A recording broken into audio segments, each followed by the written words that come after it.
6 ақпанда Түркия мен Сирияда жер сілкінісі болып, артынша осы елдерге көмек көрсету мақсатында қай мемлекеттен қанша ақша аударғаны туралы ақпарат тарады.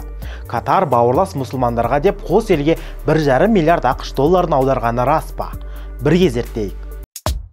Ақшаң болса қалтаңда, қалтаңда да қалтаңда. Тақырыпты бастамас бұрын каналға жазыл және лайк бас. Осылай біздің видеоларымызды басқа да көрермендерге таныстыруға ат салсасың. Шынайы және тексерілген деректі бізден оқы. Әлеуметтік желіде тараған ақпарат мынау. Бұл ақпарат бұрмаланған, себебі Катардың қос елге қайырымдылыққа қаржы аударғаны рас.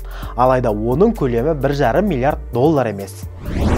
Енді тарқатып айтсақ, қайырымдылыққа жауапты Катар Қызыл Жарты ұйымының ресми ақпаратына сай, екі елге 10 миллион ақш долларын жинауға меже қойған. Алайда қазір сол 10 миллионның 1,6 миллион доллардан астамы ғана жиналған.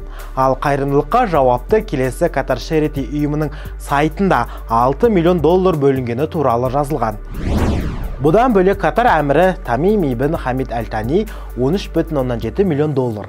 Қайырымдылық және ислам істері бойынша министрлігі 2,7 миллион долларды екі елге көмек ретінде аударған. Ал қайырымдылық шараларын реттейтін тиісті орган Own and Sanat компаниясы қайырымдылыққа 46 миллион ақш долларынан астам қаражат жиналғанын хабарлады.